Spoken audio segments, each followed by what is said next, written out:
What is up everybody, I'm Links123 and in today's video we're going to talk about the PlayStation Classic console.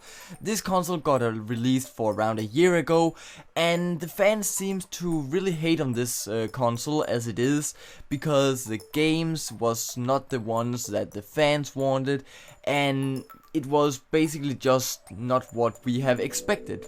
Especially if we take a look on the NES and SNES mini consoles, they turned out to be really great, and also the games is the games that we remember from the time where the original console came out.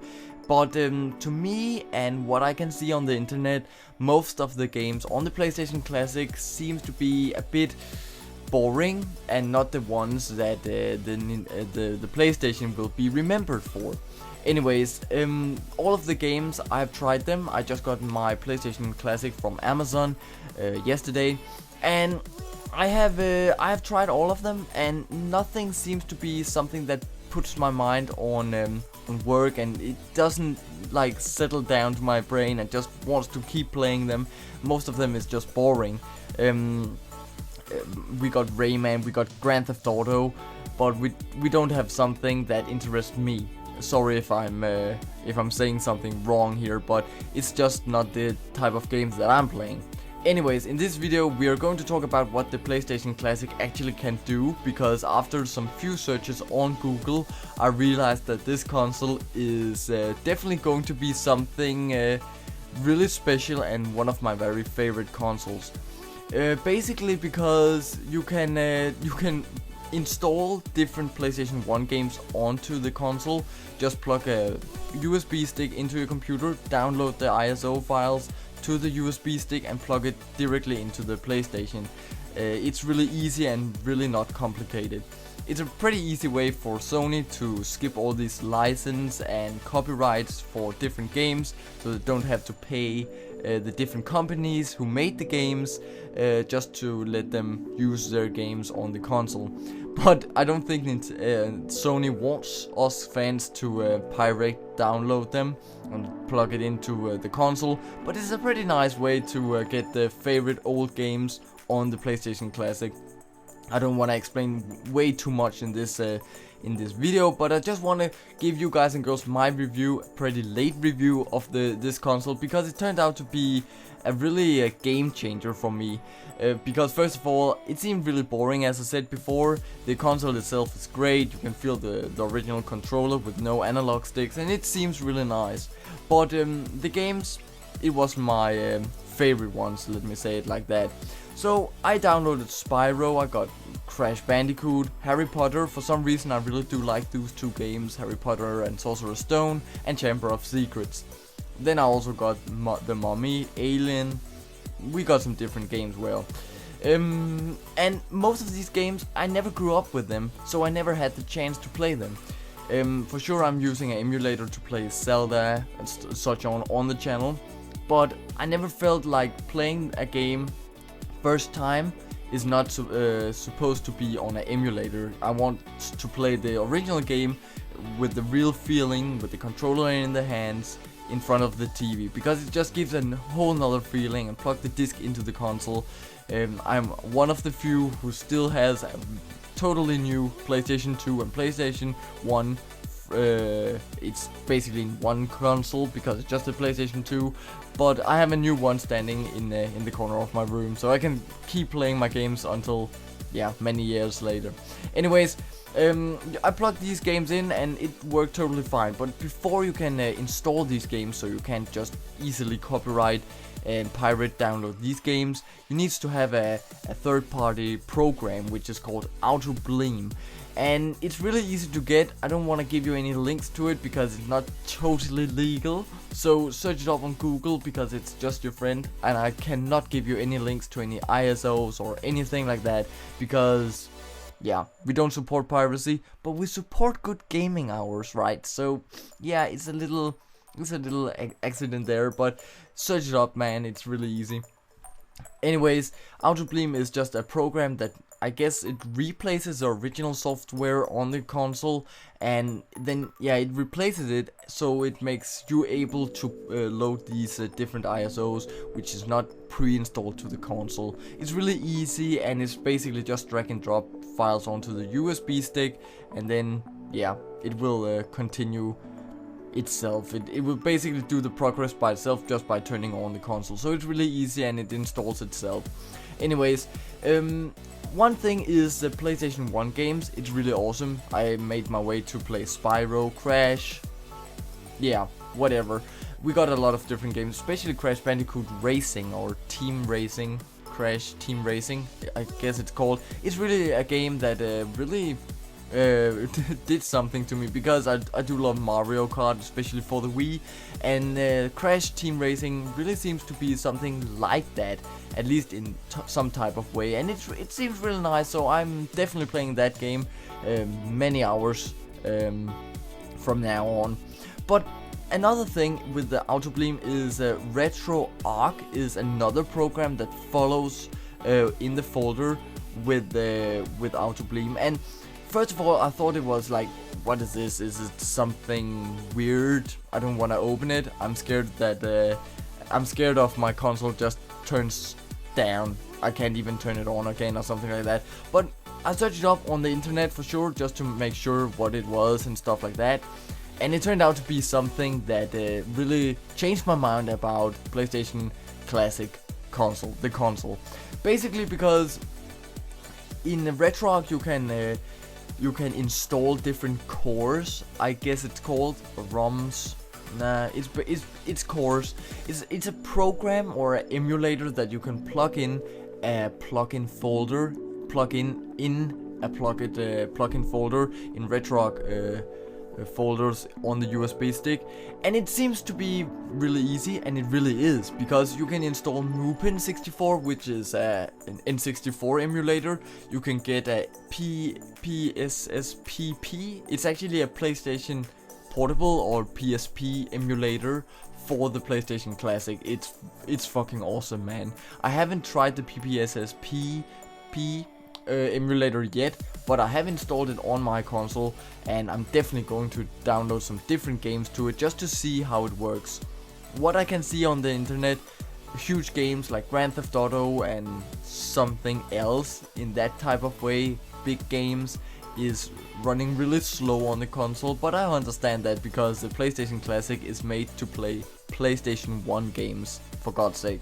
I tried for sure Zelda Ocarina of Time and Majora's Mask on the PlayStation Classic console, and it seems to be working, but you will run out of space with the buttons, because there's not enough buttons to replace the PlayStation 1's controller with the N64 controller's buttons. So you will run out of space there, so it's not the same feeling you get while playing this. But another thing is actually while AutoBleem is being updated through the time, basically I think it's a really huge subject on YouTube and on GitHub and stuff like that.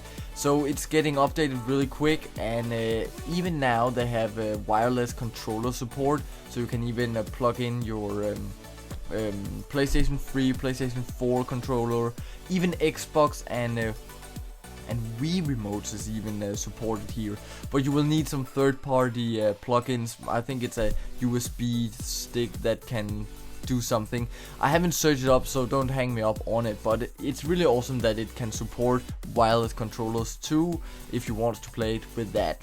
Anyways, the N64 emulator, now I need to say it right, seems to be working fine. Sometimes it lags a little bit, especially in Ocarina of Time for some reason, and it can also be a little problem with turning the analog stick on the N64 to the digital buttons, or the D-pad if you want to call it that. So it's a little problem there, so I don't want to give too much talk about this, because it's working, but you need to have a external controller just to get the right feeling about it. But it definitely works, and if it gets updated a little bit so it doesn't lag in these games, it will be awesome, because I think the N64 and PlayStation 1 games is pretty much the same how much of CPU and data and stuff like that it takes from the console. So it should be working in a few months or so, maybe. Another thing is also an emulator for the NES, SNES. It's also working really well. There's no problems with that. I haven't experienced anything, at least, basically because these games is really not taking a much of a RAM and CPU away from the console, so they should be really easy to emulate, and it really is. It's really cool to play Friday the 13th and Nightmare on Elm Street and all these different games, and even Zelda and Mario, if you want to play the original version of these really awesome games. It's really awesome to try if you haven't done that before. Another thing, this was actually the most changing thing in my opinion, because I realized that you can play Game Boy Color and Game Boy Advance games on this small little console, and now things turns out to be really awesome, man, because you're playing with a PlayStation console, official PlayStation product, and then you can turn it into a Nintendo console, and with time maybe it turns out to be a Xbox console too, maybe. You never know, but it seems to be in progress. I think it's really awesome, man, and it really opened my eyes for this small console, because it turned out to be way better than I thought. The Game Boy games is something that I also grew up with the handheld console, and I have actually had the thoughts about buying this Game Boy Advance port to the GameCube, but it's pretty expensive on eBay, so I don't want to waste money on it, because I still have the original Game Boy Advance at my room, so I can always play these games. But it's also another feeling getting the screen up on the TV, and the PlayStation Classic really does the job great. I have never experienced anything bad with this emulator too. I don't remember its name, but you can definitely search it up on Google if you want it.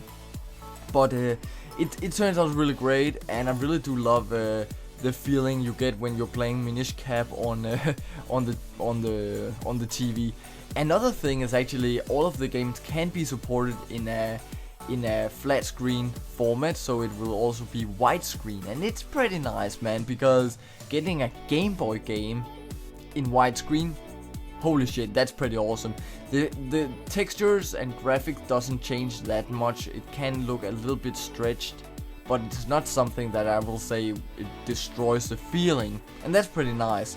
Even though in Mupen 64 you can actually load up different high-res textures, and if you have seen my Breath of the Wild recreated in Ocarina of Time texture project in Ocarina of Time, you will actually be able to load those textures into Ocarina of Time on the PlayStation console.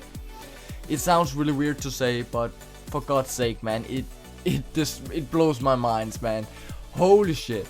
Anyways, it's just a little fun fact, man, and it's really fun to mess around with this, even though I'm really scared to do something wrong, so the console just says, nope, I don't want to work with you anymore, man. So take your time if you want to mod your console, and if you haven't heard about these methods before, Auto Bleem and RetroArch is the programs that I'm using, and basically watching tutorials on YouTube, it's the really easiest thing to do, and then you will get guided through all of the steps and how to install games and how to do this and that, and yeah, you know the tutorial, right?